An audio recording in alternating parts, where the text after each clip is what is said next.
welcome back to the VictoriousWool podcast. I'm Victoria. I'm a knitwear pattern designer living in the Pacific Northwest.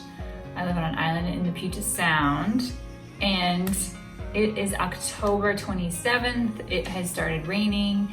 We even had a day where it rained all the time. We were in wildfire, like 80-degree weather up until then, about a week ago. So it's finally fall up here, and I'm so excited. I'm so excited for gloomy days, wood-burning fires, cups of tea every hour to 2 hours. It's just so great now. I can wear all my hand knits. I can wear my sweaters. It's cold outside. I don't know how long I'll just love it like this. Probably only like a month or so, but it's great. So great. Really makes you grateful for the seasonal change when it doesn't happen like it should, and everybody felt like we went back in time a couple months. It felt like August for a lot of this month, and it's just, we had the worst air in the whole world for a couple days, which is crazy because you would think those big cities, much bigger cities than Seattle that have air pollution issues all the time, wouldn't, we couldn't even get as bad as that, but we did.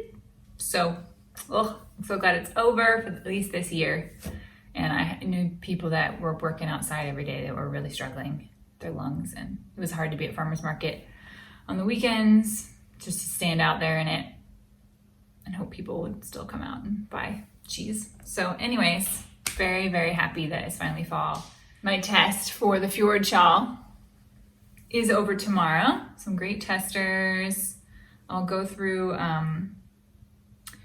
everybody's survey. I was sent out a survey at my test to ask them what they experienced when they were making it. And everybody did a good job. There were no big problems, which was always great. And I won't be able to get the pattern released until November 15th. I just looked at the calendar and decided there's a bunch of things happening in the next 2 weeks. And so I decided to make it the Tuesday in the middle of the month, November 15th. It's the week after Election Day. I thought that was also a wise choice to wait just in case anything intense happens, as is wont to. So if you want to purchase the pattern now, you can pre-order it on Ravelry. I will have it up on my website on November 15th. If you don't want to use Ravelry, which is totally okay. I encourage you to purchase the pattern now, and then that way you won't forget. And you can start planning, get your yarn, maybe start swatching. The pre-order has all the pattern details, so you can purchase ahead and start swatching. Well, who's really gonna swatch for this shawl? Probably nobody. It's hardly anybody swatches for shawls, but anyways, I'm very happy with it. I like my very bright, saturated, jewel-toned little color combination I had going on here with this outfit. And I am gonna make another one. I picked the yarn out. Where did it go? I picked, I think, a beige. I have quite a lot of Lopi at home, and I was like green, rusty, orange, red, blue, like a greeny black, gray. I had lots of choices, and I decided that a beigey neutral would be nice after such a saturated blue. So I haven't started it yet. I have quite a few things that have been going on, which I'll tell you about. But I will make another one in the coming weeks, which will be fun to see. I was also thinking maybe I should make the tassels on the second one a little smaller, but I doubt that I will actually do that when the time comes. Because these ones are pretty big. I don't know if everybody finds them so delightful like I do, but anyways, you can pre-order it on Ravelry now. Then the other exciting thing is right now I have in testing the Linus shawl. It's called the Bulky Linus. This is for newsletter subscribers only. It has little tassels on it in a contrasting color. This is the best pattern in the world. the most versatile, the most usable, stash busting pattern. You can just knit until you run out of yarn. So regardless of the quantity, the reason I chose this yarn for it, this is a skein of 2 skeins of Malabrigo Rasta that I have been keeping safe for many years, maybe a decade or more, that I just loved this colorway. And it's got all these rich colors in it. And didn't know what to do with it because 2 skeins of bulky yarn is not enough to do anything hardly. And I wanted to use all of it because I love it so much. So a Linus Shawl is perfect. I used pretty much every last yard. And then I made sure I had enough to cast off. That's why the tassels are in a contrasting color, because I may have had enough. I bet I knew I didn't have enough to do the tassels, but it's also fun to do a contrasting color. So this is a pattern that's written up and being tested right now. My tech editor just got it back to me, and then I will send it out in a newsletter. So if you're not a newsletter subscriber, there's a link below that you can join. The cool thing about this pattern, even though I've written it for bulky, it can be applied to any weight of yarn. I won't know for whatever yarn you choose, I won't know what your finished piece will be, but it won't matter because you just knit until it's as big as you want it to be and then you cast off. So it's just so perfect for that. You can do stripes, you can do contrasty colors, you can hold multiple yarns together. There's a lot of really good ideas out there, and I can't wait to see what people do. So if you have some languishing skeins in your stash that need just that project that will use all of it, make it beautiful, and you don't have to worry about what size it's going to be. You just go until you run out. So as long as you have enough to cast off, you're good. So this will be hopefully out before the Fjord. My tester has to finish, and then I have to make any last minute adjustments to the pattern, and then I will send it to my newsletter subscribers. If all goes well, I will do a free pattern for newsletter subscribers every year, and then the previous year's subscriber pattern will go on Ravelry, so people will be able to purchase it in like a year from now. But I kind of just want that to gift to people who are sticking with me, and it's another helpful, it's just like the compensation or the gift for subscribers instead of a discount code, which a lot of subscribers haven't used anyway, and so I just don't know if it's really even valuable for people or tempting to join for that reason. So the free pattern is, I think, a better way to go. And then I'm not going to do discounts for pattern releases for subscribing. The only discount codes will be for like flash sales. I am having a flash sale tomorrow for my birthday. Most of my patterns will be 20% off. The ones that are not included are the Fjord Shawl pre-order and Widen, Brooklyn Tweed. Everything else will be 20% off for just October 29th, and then it's over. Okay, I do have some things to share. Mostly what I did this week was grade the sock pattern that I'll show you. Many hours in Excel, relearning some things I had learned in the past and also some new things, and really using Excel to its full capacity to you can do really awesome things where you do one calculation and you can drag it across the cells for all the sizes, and they'll all magically calculate their numbers, and then you can condense them all together and put them in the pattern again and again and again. And it's just so fun.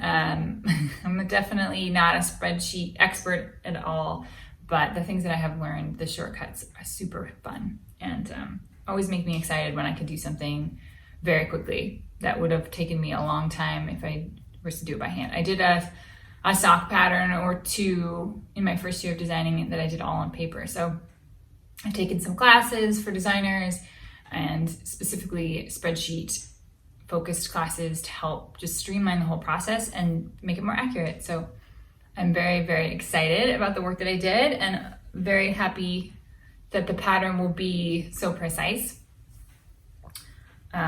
So I didn't really knit a lot as a consequence. And I made some progress on my first light and on a pair of those socks, but that's kind of it.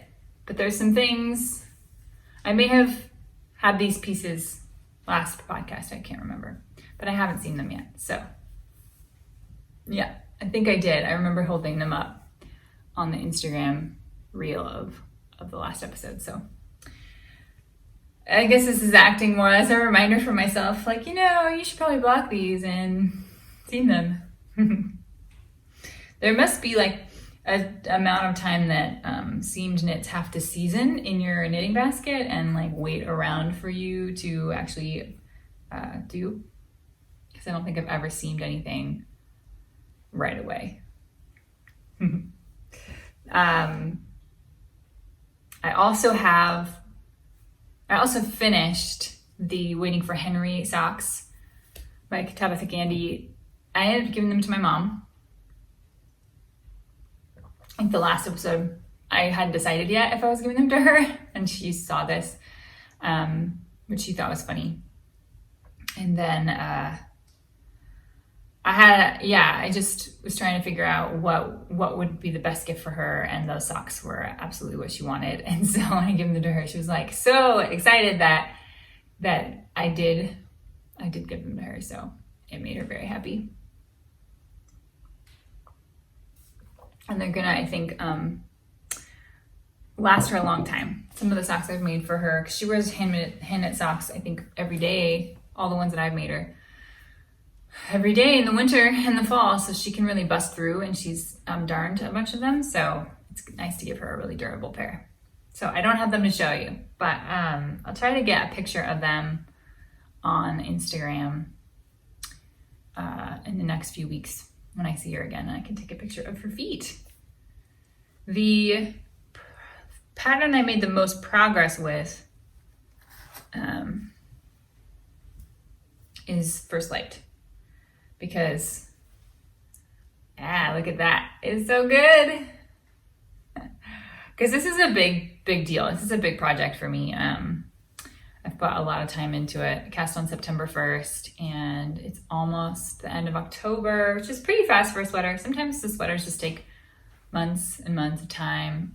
This is the Plotulopi, the Let Lopi that's unspun, or the Lopi that's unspun, that I ended up using a size US 9 for the body and the sleeves. But I've gone down to an 8 for the color work, which is funny because usually with color work people say, oh, it's tight, so you should go up a size. But I've kind of been discovering that going up a size for color work can make your stitches really sloppy, which maybe the gauge is more fitting, but it doesn't look very good. So I'm not quite sold on that tip. Maybe it works in some situations, not so much in others. But I went down a size. Let's see, how do I want to explain this? It's also been like a week or more since I've done it. And I've been in Excel land for many days, so my brain is just like, how long ago was that? I feel like Tuesday didn't even happen. I was on Excel for 12 hours. So I feel like that day just didn't exist. Just disappeared. Anyways, what happened was when I joined the sleeves and the body together in the round, and then I did short rows immediately afterwards, I didn't go down a size when I purled on the wrong side. So when you turn the work to do short rows, all of a sudden you're purling. And I didn't think that through. Like every time I purl when I knit flat and I want a more consistent stockinette, I have to go down a size or two on the purl side, which I've totally done before. I've done it a lot, and I just didn't think about it when I did this. So I did the whole short row section, and it looked horrible, and then I just kept going because I thought, oh, well, I need to start the color work now. It looks bad, but okay. And I got a little bit into the color work, and the color work's hard because this is a lot of stitches on the needle, and this is a very stiff project. You're moving your stitches around a lot. You've got the whole sweater that you're flipping over, moving all the time. It just was in my face, and it's just too hard. I didn't like it. So I took it out and detached the body from the sleeves. And I did that at farmer's market in my spare moments, and these two knitters came up and they were very encouraging. They say, hey, you get to do more of what you love. And I'm like, yeah, I guess. Knitting this sweater. Do I love knitting this sweater? Maybe. Anyways, I pulled it out and then restarted it, and look how good it is. It looks so good. I'm very, very happy with it. The short row section that I redid looks great. It's not perfect, but it's so much better. And one of the reasons I felt really strongly about taking it out was my goal as a knitter is to always improve. I think more so than being a process knitter or a product knitter. I'm like I had a term for it I thought of earlier. What was it? Prowess knitter. It's one of my favorite words. My whole goal in crafting is to gain more prowess. So knitting prowess, it's like understanding why you're doing something, not just how to do something, and always improving. And so I knew that I could do this. I knew I could do a better job, and that's what was motivating me to continue forward. I think a few years back I just would have just stuck with it and hated it, but finished it. Because finishing things, I think, had a lot more satisfaction. Just to finish something would have been worthwhile. But this is like, no, I really want this to be good. Yeah, I'm really happy with it. I'm more than halfway through. And I do have some knitting time. Obviously, it's my birthday tomorrow. I'm not going to work, so I might knit. I might knit this afternoon. So yeah, I hope in the next week I get it done. Yeah, very excited about that. Oh, I do have the color. I don't know if I've shown this. So the embroidery, there's little stitches throughout this yoke that you did duplicate stitch on top in embroidery. And this particular color combination, I actually didn't create myself. It was part of the pattern samples. She did a couple different samples. And this one has a lighter blue that I also have, but I thought I would do lighter blue and apricot as the embroidery on there. So that'll be something to look forward to. I totally forgot about this until just now. Like, oh, when I'm done, there'll be this like fun thing that I've never done before. I've done duplicate stitch before, but I guess embroidery isn't the right word. I guess just duplicate stitched on top, because it's like little bits of stitch. It'll be really fun to try out. Okay, it's a lot too, this sweater. It's big. And I've been putting it in, I know I've talked about that before. I've been putting it in a bag. The bottom of the sweater and the sleeves are in here, and then I tie it off, and then I can like kind of shift the bag around or move it around as I move my stitches around the needle. So that's been nice too. I highly recommend that if you've got a lot of something to work with. Even if you had a blanket, I bet you could probably tuck a lot of it into a cloth bag and tie it up so that you didn't have to struggle with so much material.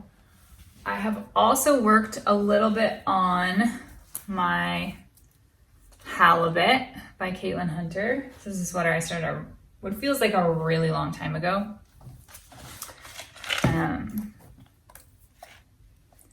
And I think I said last time that I was really disappointed that I hadn't knit very far on it, because when I pulled it back out, it was like it barely started. I like when I go back and pick up an old whip that's pretty much almost done. That's nice, because you're like, oh, cool. Just a little bit more. I'm using the Kelbourne Woolens Scout in, I think this is Navy Heather and then Oatmeal Heather. Yeah. So I definitely doubled what I had, maybe a little bit more.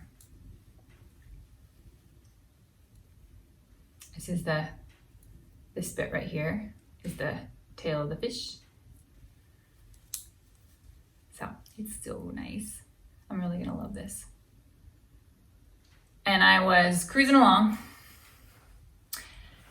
And I kept trying, both with this and with the First Light, I kept trying to watch something while I was working. And sometimes with color work, I can. Like, I was really okay with, I can do it. I can pay attention to the plot of something and be looking at the chart. But man, I kept finding mistakes on previous rows where I had used the wrong color. And you can't really tell, and I'm not gonna go back and fix it because it doesn't really matter. I may scour the yoke with my eyes afterwards and duplicate over some things if I even think about it at that point.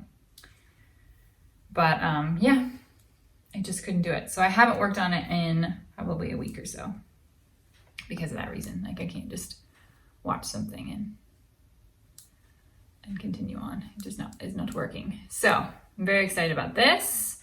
It's nice to be able to get through this grading project, see the light at the end of these tunnel of these three patterns. Like, I'm gonna get all this stuff done, and then I can knit, hopefully.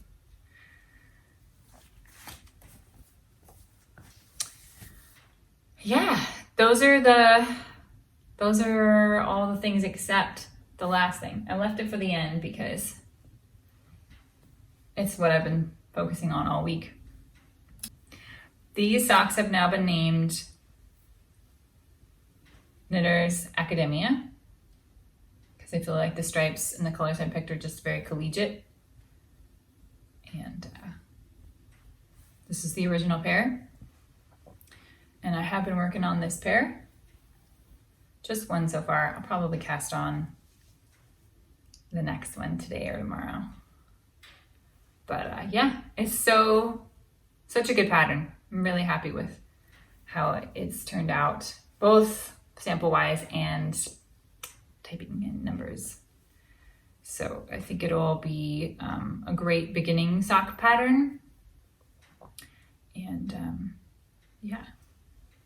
I want to say it's really well written, but it's a funny thing to say about your own stuff. I wrote it really well. Yeah, I'm very excited. So this will, I know there's a couple people who expressed interest in testing already. I have saved your names and emails. I'll get to you when the time comes. I'm just gonna, now that the grading is done, I need to do all the other parts of the pattern. Work on that a little bit today, and then at the beginning of next week, so I can get it to my tester, or to get it to my tech editor. There's all these steps. I know you're probably like, yeah, when's it coming out? Probably not until December. So it's got to go to the tech editor. That's usually like a week or so. And then I'll put out a testing call for people who just need to knit one sock. Give them a couple weeks, and then I can send it out into the world. But I'm very excited about it. It's probably, I want to say, it's a basic vanilla sock pattern, but it's all my favorite bits. I've talked about that before. The 2x2 rib at the top that I prefer than 1x1. I love heel flap and gusset. The heel flap is nice and long. It's not a square, it's more rectangular shape, which I just think gives a better fit. And then it has a rounded toe. So it's like all my favorite bits. So this is my favorite sock pattern to knit, and I'm happy to have written up my own version with the stripes. And I have so many more skeins. I'm gonna make a Christmas pair, so stay tuned for that. Yeah, the last thing I wanted to share with you is my new obsession with this color. I mean, everybody loves the rusty reds and burnt oranges in the fall, but I've taken it to a new level of obsession because I wouldn't let myself cast on. And so now I have 3 sweater quantities of variations of this color coming in the mail. It's like I sort of had a backfiring of oh no, I'll just wait. I need to wait until I get certain things done. And then I just imploded. And I have mohair coming and Surrey coming and wool coming. This is a Brooklyn Tweed shelter in, I think, Ember. And forgive me if I've mentioned it before, but I'm going to make a Ruska by Jessica McDonald with Ember, Old World, and sweatshirt sometime in the next couple months. I don't know when, because I wasn't going to let myself cast on. Anyways, I will show you all this yarn when it arrives. But yes, obviously, like, yeah, it's a good color. And I'm really excited. Kind of birthday yarn splurge. I'm gonna make the Halibut, which is Caitlyn Hunter's new lacy version of the Easy V. I made the Easy V a few months ago. And I was gonna make another one in a solid color with no color work. But then she came out with a lacy yoked one. So I'm gonna make that in a rusty red. That's sort of the color that she made her sample in. It's really nice.